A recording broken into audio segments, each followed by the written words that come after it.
माया एका घरात भांडी धुण्याचं काम करत होती. तेव्हा एका मुलीने तिला विचारलं, "माया, तू इथे काय करतेस?" त्या आवाजाला तिने ओळखलं. तिने मागे वळून पाहिलं तर ती कोणी दुसरी-तिसरी कोणी नसून तर तिची खूप चांगली मैत्रीण प्रियंका होती. माया लगेच उभी राहिली आणि प्रियंकाच्या गळ्यात पडून रडू लागली. कित्येक महिने झाले होते ती सगळ्या आपत्कालीन परिस्थितीपासून दूर होती. तिचं मन खूप दुखावलेलं होतं आणि तिला आपलं दुःख कुणाशी तरी व्यक्त करायचं होतं. पण इथे तिला असं कोणीच भेटलं नव्हतं, ज्याच्याशी ती आपलं दुःख शेअर करू शकेल. तिचा 1.5 वर्षाचा निरागस मुलगा तिच्यासोबतच बसून होता. प्रियंकाने खेळत-खेळत तिला गळ्यात घेतलं आणि तिच्या रडण्यावर तो थोडा वेळ थांबली. बराच वेळ माया तिच्या गळा घालून रडत राहिली. मग ती प्रियंकाला म्हणाली, "मी आता माझं काम पूर्ण करते, मग तुझ्याशी बोलते." काम संपल्यावर ती प्रियंकासोबत बसली आणि आपल्यावर घडलेली सगळी गोष्ट तिला सांगू लागली. ती म्हणाली, "माझ्या पतीचा काही महिन्यांपूर्वीच मृत्यू झाला आहे. मी इथे कामासाठी आली. मला इथे भांडी धुण्याचं काम मिळालंय. मी माझा मुलगा घेऊन येते, भांडी धुते, कामं करते, त्यातून मिळणाऱ्या पैशातून मुलाच्या दुधाचा आणि इतर खर्च भागवते. जवळ एक छोटीशी झोपडी आहे, तिथेच मी राहते." प्रियंकाने तिची गोष्ट ऐकली आणि ती चकित होऊन मायाकडे पाहू लागली. पण आता काय करता येणार होतं? प्रियंकाने तिला धीर दिला आणि म्हणाली, "तू काही काळजी करू नकोस. तुला हे सगळं स्वतःला करायचं नाही. माझ्यासोबत चल. माझं घर अगदी शेजारीच आहे. तुझ्यासाठी मी काहीतरी करेन." नोकरीसाठी मायाच्या डोळ्यात चमक आली. पण तिच्या मनात जेव्हा प्रियंकाने तिच्या कुटुंबाबद्दल विचारलं, तेव्हा ती टाळाटाळ करू लागली आणि म्हणाली, "मला फक्त एखादी चांगली नोकरी मिळाली तर मी ती करायला तयार आहे." प्रियंकाने तिला आपल्या घरी नेलं. मायाने प्रियंकाचं घर पाहिलं तर ती थक्क झाली. घर 3 खोल्यांचं होतं, पण तरी खूप छान, शांत आणि सुंदर होतं. ते अगदी नीटनेटकं सजवलेलं होतं. प्रियंकाचा सुद्धा 7 महिन्यांचा मुलगा होता, ज्याला तिने आपल्या मांडीवर घेतलं होतं. मायाला घरी आणून थंड पाणी दिल्यावर प्रियंका तिला त्या फॅक्टरीकडे घेऊन गेली, जिथे त्यांच्या परिसरातील बऱ्याच स्त्रिया कामं करत होत्या. वाटेत प्रियंका तिला सांगत होती की तिथे स्त्रिया कशा प्रकारे काम करतात. ही फॅक्टरी नमकीन आणि मसाल्यांची होती, जिथे नमकीन आणि विविध मसाले तयार केले जात होते. काही गोष्टी मशीनने बनवल्या जात होत्या, तर काही स्त्रिया हाताने बनवत होत्या. चारी बाजूने मसाल्यांचा सुवास पसरलेला होता. प्रियंका तिला फॅक्टरीत घेऊन गेली तेव्हा माया हे सगळं पाहून खूप आश्चर्यचकित झाली. कारण तिथे सगळं काम करणाऱ्या स्त्रिया होत्या. प्रियंका एका वरिष्ठ व्यक्तीशी बोलली आणि म्हणाली, "ही माझी मैत्रीण आहे. तिचा काही कमाईचा स्रोत नाही. तिला तुमच्या कंपनीत काम हवे. कृपया हिला जागा द्या. ती खूप चांगलं काम करेल, याची मला खात्री आहे." त्या माणसाने मायाकडे पाहून म्हणाला, "ठीक आहे, तू तिला इथे सोड. मी तिच्यासाठी काहीतरी काम ठरवतो. आजपासून ती इथे काम करेल. आमचीच जबाबदारी आहे. फॅक्टरी अशा स्त्रियांसाठी आहे ज्या बेसहारा आहेत आणि ज्यांचं काही कमावणारं कुणी नाही, पुरुष नाही पाठीमागे. आम्ही अशा स्त्रियांना इथे काम देतो आणि जर त्यामध्ये योग्यता असेल तर ती अजून चांगली दिसून येईल." त्या माणसाच्या बोलण्यावर माया खूप प्रभावित झाली. तिला खूप आनंद झाला की तिला इथे नोकरी लागली. तिला अजून काही हवं होत नव्हतं. नाहीतर लोकांच्या घरात भांडी धुण्यावर तिला खूप काही ऐकावं लागत असायचं. म्हणून ती फॅक्टरीत काम करण्यास तयार झाली. तिने प्रियंकाचे आभार मानले. प्रियंका हसत म्हणाली, मायाला म्हणाली आणि तिथून निघून गेली. त्या माणसाने तिला कामावर ठेवलं आणि ती इतर स्त्रियांसोबत काम करू लागली. फॅक्टरीतील काम शिकू लागली. 4च दिवसात तिने सगळं काम शिकून घेतलं. मशीन आणि हाताने मसाले बसवण्यात ती तरबेज झाली. तसंच नमकीन पॅक करणंही तिला जमू लागलं. फॅक्टरीत बऱ्याच स्त्रियांसोबत काम करणं तिला खूप आवडतं. तिचा 2 वर्षाचा मुलगा दिवसभर झोपत खेळायचा आणि जेव्हा तो उठायचा तेव्हा ती त्याला फीड करायची. तो पुन्हा झोपायचा किंवा ती आणलेल्या खेळण्यांसोबत तो खेळायचा. तो खूप आनंदी होता. तिला इथे काम करून 2 महिने झाले होते असेच. या 2 महिन्यात फॅक्टरीच्या मॅनेजरने एकदाही फेरी मारली नव्हती. पण या महिन्याच्या 10 तारखेला सर्व अधिकाऱ्यांपैकी एका वरिष्ठ अधिकाऱ्यांनी सांगितलं, "सगळ्यांनी तयार व्हा, तुमचे काम खूप छान करा, कारण आज आमचा मॅनेजर काम पाहायला येणार आहे. तो फक्त मेहनती लोकांना ठेवतो आणि सगळ्यांनी जोरात मेहनत करा आणि तुमचं काम सुरू ठेवा." ही गोष्ट ऐकून माया थोडी घाबरली. पण तिने आपलं काम चालू ठेवलं. तिला खात्री होती की तिचं काम खूप छान आहे आणि मॅनेजरला नक्कीच आवडेल. ती आपला लहान मुलगा सोबत आणूनही छान काम करते. तर मॅनेजर खुश होईल आणि तिला कायमस्वरूपी नोकरीवर ठेवेल असं तिला वाटलं. सकाळी सगळीकडे गडबड उडाली आणि सगळेजण आपापल्या कामाला लागले. ती त्यावेळी सामान पॅक करत होती. तेवढं तिचा लहान मुलगा जागा झाला. तिने लगेच त्याला खायला दिलं आणि त्याच्या हातात खेळणी देऊन त्याला एका कोपऱ्यात खेळायला बसवलं. ती परत सामान पॅक करायला लागली. फॅक्टरीतली कामं करू लागली. त्यावेळी पापड आणि मसाले पॅक करण्याचे काम त्या स्त्रिया करत होत्या. त्या कामात मग्न असताना अचानक माहिती मिळाली की मॅनेजर साहेब फॅक्टरीत आले आहेत आणि फॅक्टरीची पाहणी करत आहेत. ते कधीही इथे येऊ शकतात. माया शांतपणे आपलं काम करत होती. तेव्हा अचानक तिला कुठल्यातरी भांडणाचा आवाज ऐकू आला. ती ताबडतोब त्या दिशेला गेली जिथे तिचा मुलगा खेळत होता. तिने पाहिलं, मॅनेजर साहेब रागाने ओरडत होते, हा कोणाचा मुलगा आहे? ज्याचा आहे त्याला सांगा याला इथून घेऊन जा. इथे मुलं असलेल्या बायांना कामं करणं मनाई आहे. ही मुलं कामात अडथळा आणतात आणि सामानाला हात लावून नुकसान करतात. याला उचला पहिला, कोणाचा मुलगा आहे हा?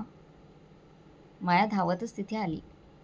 मॅनेजरचा चेहरा न पाहता तिने पटकन खाली वाकून आपल्या मुलाला उचललं.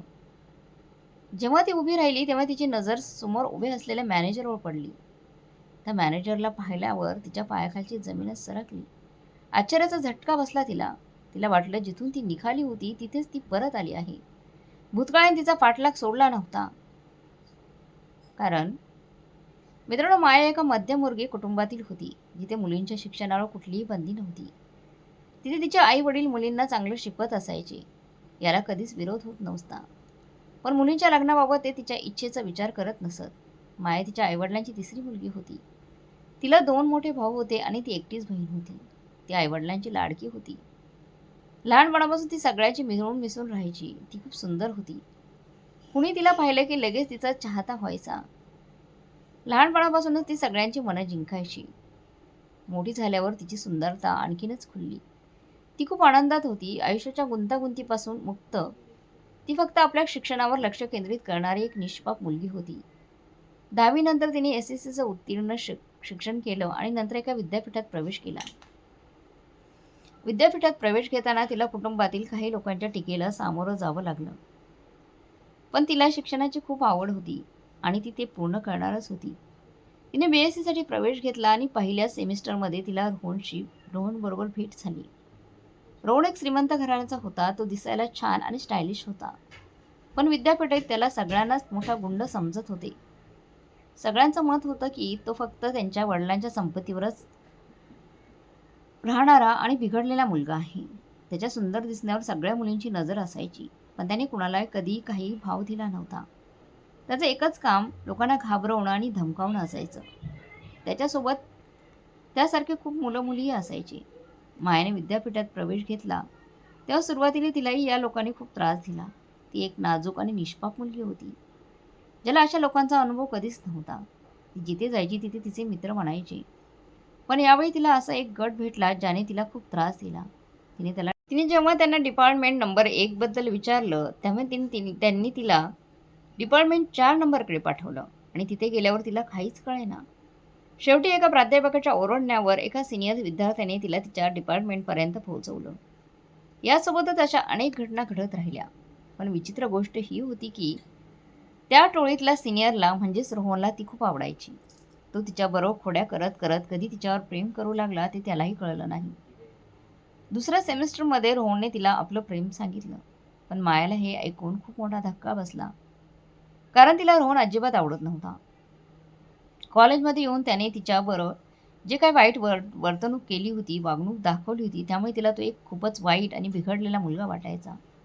त्याने तिच्याशी अनेक प्रकारच्या वागणुकी केल्या होत्या, ज्यामुळे तिला फार त्रास पण झाला होता. विशेषतः तिच्या मध्यमवर्गीय कुटुंबामुळे लोकांनी तिला टोमणे देखील मारले होते. मायाला काहीही कमी नव्हतं. पण ही या श्रीमंत मुलांची ती स्पर्धा करू शकत नव्हती. हे लोक दररोज गाड्या, फोन बदलायचे आणि त्यामुळे ती खूप निराश झाली होती. तिला त्याबद्दल नंतर रोहनचा राग येऊ लागला होता. दुसऱ्या सेमिस्टरमध्ये जेव्हा रोहनने तिला प्रपोज केलं तेव्हा तिने ठाम नकार दिला. पण त्यानंतर रोहनने विद्यापीठात तिचं आयुष्य कठीण केलं. ही बातमी तिच्या घरी पोहोचली आणि तिचं कुटुंब खूप रागावले. त्यांनी आधीच तिला सांगितलं होतं की विद्यापीठात मुलांशी मैत्री करू नकोस, त्यांच्याशी बोलू नकोस आणि आपली शालीनता सांभाळ. पण ही बातमी त्यांच्या घरी पोहोचताच खूप विकृती झाली. घरच्यांना कळालं की मायाला एक मुलगा आवडतो आणि तोही तिला आवडतो आणि लवकरच ते लग्न करणार आहेत. एवढंच नाही तर असंही सांगितलं की तिच्या आईवडिलांनीच विरोध केला तर माया त्या मुलासोबत पळून जाऊन लग्न करणार आहे. ही बातमी ऐकून तिच्या घरच्यांना तर खूपच राग आला. त्यांनी तिला घरीच बसवलं आणि तिच्या भावांनी तर तिच्यावर हातही उगारला. पण यावेळी रोहनला तिची खूप काळजी वाटू लागली होती. ती विद्यापीठात येत नसेल म्हणून तो उदास होत असे. एके दिवशी त्याने तिच्या घरी जाण्याचा ठराव केला. त्याने तिच्या प्रवेश अर्जावरून तिचा पत्ता काढला आणि आपल्या मित्रांसोबत तिच्या गल्लीत गेला. तिथे त्याला कळलं की त्याचं रात्री मायाचं लग्न आहे. हे ऐकून त्याच्यात थरकाप उडाला. काही समजलं नाही त्याला. पण शेवटी मित्रांसोबत मिळून एक योजना बनवली. लग्नाच्या आधीच तो तिच्या घरात घुसला. त्या मायाच्या मैत्रिणींचा भास करून आत गेला. त्यांनी मायाला बेशुद्ध केलं आणि रोहनला सिग्नल दिला. रोहन छतावरून उडी मारून तिच्या खोलीच्या खिडकीपर्यंत पोहोचला आणि तिला तिथून पळवून घरी घेऊन आला. मायाला काहीच समजत नव्हतं. ती आपल्या आईवडिलांना सांगत होती की तिला लग्न करायचं नाहीये. तिला शिकू द्या. ती रोहनच्या प्रेमात काहीच नव्हती. पण तिच्या आईबाबांनी तिचं ऐकलं नाही आणि तिचं लग्न आपल्या परिसरातील एका मुलाशी ठरवलं होतं. त्या मुलाने तिला शिकण्याचं वचन दिलं होतं. म्हणून ती त्या लग्नात खुश होती.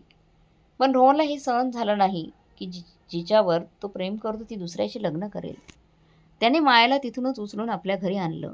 जेव्हा सायलीला सगळं कळलं तेव्हा ती थक्क झाली. तिच्या मनावर खूप मोठी जखम झाली. ती विचार करू लागली की तिच्या घरच्यांचा आधार तिच्यावर विश्वास नव्हता आणि आता तर ते पूर्णपणे तिच्या विरोधात गेले असतील. जर ती घरी गेली असती तर ते तिला संपवून टाकतील. तिच्या डोळ्यातून अश्रू वाहत होते. तिच्या आईवडिलांची किती बदनामी झाली असेल. तिने चांगली मुलगी असल्याचा पुरावा दिला होता. पण या माणसाने तिला कुठेही तोंड दाखवायच्या लायकीचं ठेवलं नव्हतं. तिच्या भावांना आता मित्रांमध्ये सन्मान मिळणं देखील कठीण झालं असेल. खानदानातील लोक त्यांच्यावर थुंकत असतील. या सगळ्या गोष्टींचा विचार करून ती रडत होती. रोहनने तिच्याशी जबरदस्तीने लग्न केलं. माया लग्नासाठी तयार नव्हती. ती त्याच्याशी खूप भांडत होती. पण रोहन खूप हट्टी होता.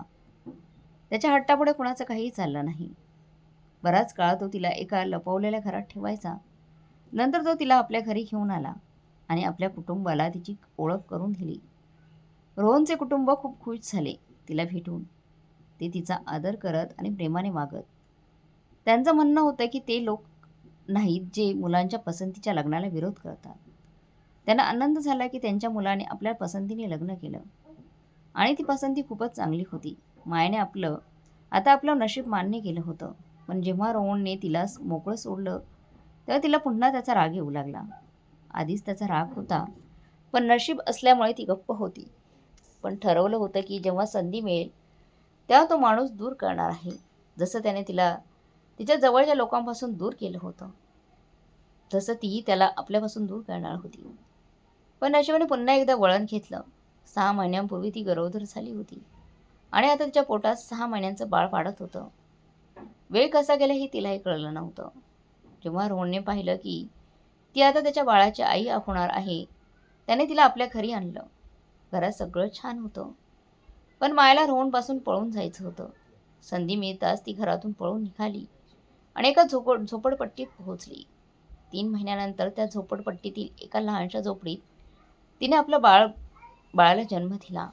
त्या झोपडपट्टीच्या बाजूला एक मोठी वसाहत होती. तिथल्या काही घरांमध्ये तिने काम सुरू केलं. जवळपास 2 वर्षे ती काम करत होती. तिने सगळ्यांना सांगितलं होतं की तिचा पती आता या जगात नाही. लोकांनी तिच्यावर दया दाखवली आणि तिला तिथे राहायला जागा दिली. जेव्हा ती लोकांच्या घरात कामाला जायची आणि उशीर झाला की लोकांचे टोमणे सहन करावे तिला लागायचे.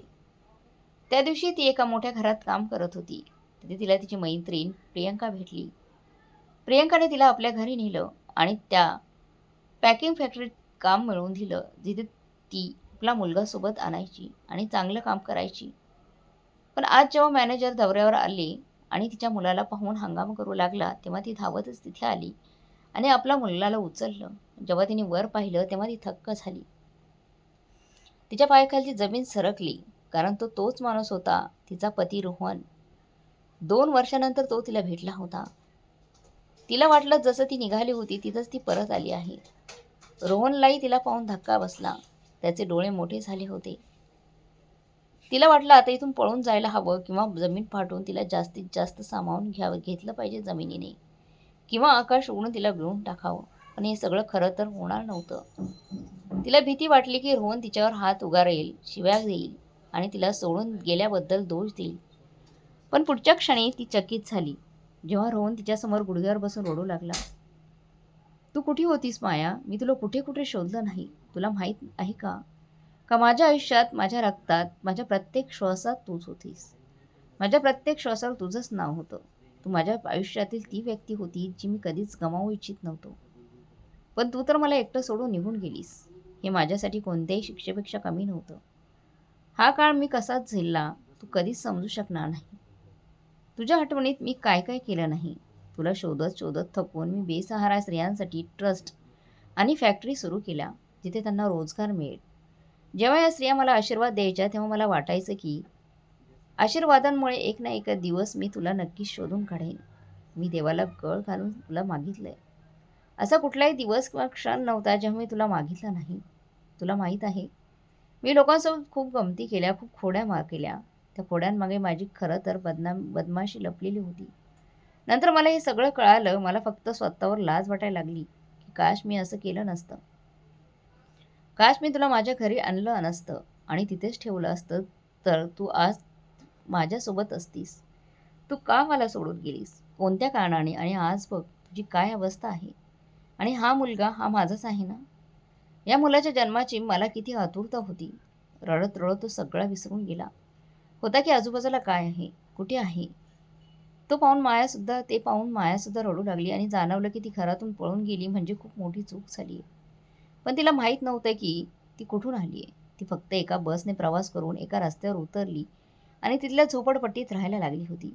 तिला काय माहीत होते की तिचं एक पाऊल तिचं सगळं आयुष्यच उद्ध्वस्त करू शकतं. ती गुडघ्यावर बसली आणि रडू लागली. मला तुमच्यावर राग येत होता. तुम्ही मला माझ्या घरच्यांपासून दूर केलं. माझ्या घरच्यांचं काय झालं असेल मला काहीच माहिती नाही. त्यांच्या सन्मानाचा धूर झाला असणार. त्यांना काय काय ऐकावं लागलं असेल. तुमच्या रागामुळे मी तुम्हाला धडा शिकवण्यासाठी घरातून पळाले. पण नंतर परत येणं माझ्यासाठी अशक्य झालं. मला माहीत नव्हतं की तुम्ही कुठे राहता, तुमचं घर, काय प्रसिद्धी आहे. मला काहीच माहिती नव्हती. म्हणून मला इथे राहावं लागलं. ही 2 वर्ष कशी पार केली तुम्ही कधीच समजू शकणार नाही. माझ्या मुलाला सांभाळत आणि हे काम करत मी आनंदी होते की आता माझं आयुष्य थोडं सोपं होईल. पण खरं तर देव जे करतो ते नेहमी चांगल्यासाठी करत असतो. त्याने मला पुन्हा तुमच्याशी भेट घडवून आणून दिली. तो तुझाच मुलगा आहे. मी त्याचं नाव सूरज ठेवलंय. रोहन रडत आपल्या मुलाला पाहत होता आणि त्याला आपल्या छातीजवळ धरून घेतलं. हे सगळं पाहून फॅक्टरीतील सगळे कर्मचारी तिथे जमले होते. त्यांनी ही दुःखद गोष्ट ऐकली आणि सगळ्यांच्या डोळ्यात अश्रू आले. रोहन पुढे येऊन मायाला आपल्या छातीजवळ धरून घेतलं आणि फॅक्टरीच्या हॉलमध्ये जोरदार टाळ्या वाजल्या. त्यांना जाणवले की त्यांच्याशिवाय अजून बरेच लोक तिथे होते. सगळे आनंद साजरा करत होते कारण यापूर्वी जेव्हा जेव्हा रोहन आला होता, तो नेहमी दुःखी दिसायचा. तो कधी कुणाशी बोलतही नव्हता.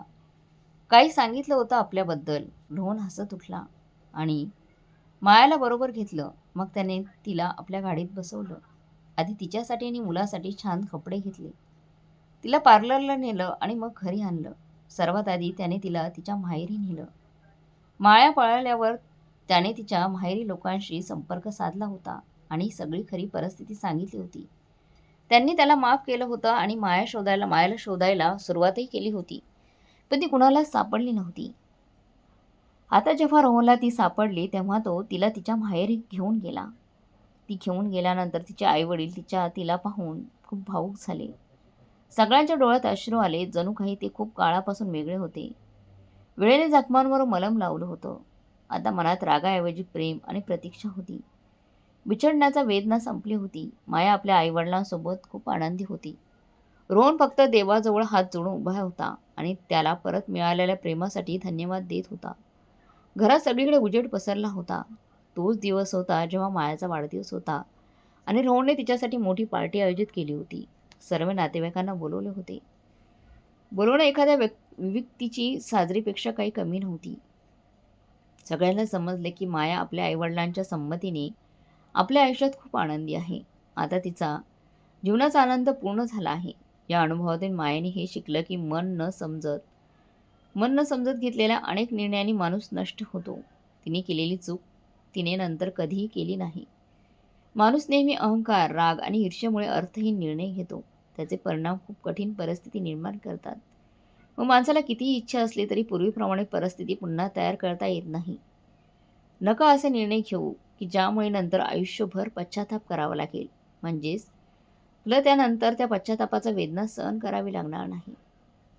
मित्रांनो, तुम्हाला ही कथा कशी वाटली? कृपया कमेंटमध्ये नक्की सांगा. जर कथा आवडली असेल तर लाईक, शेअर, सबस्क्राईब नक्की करा.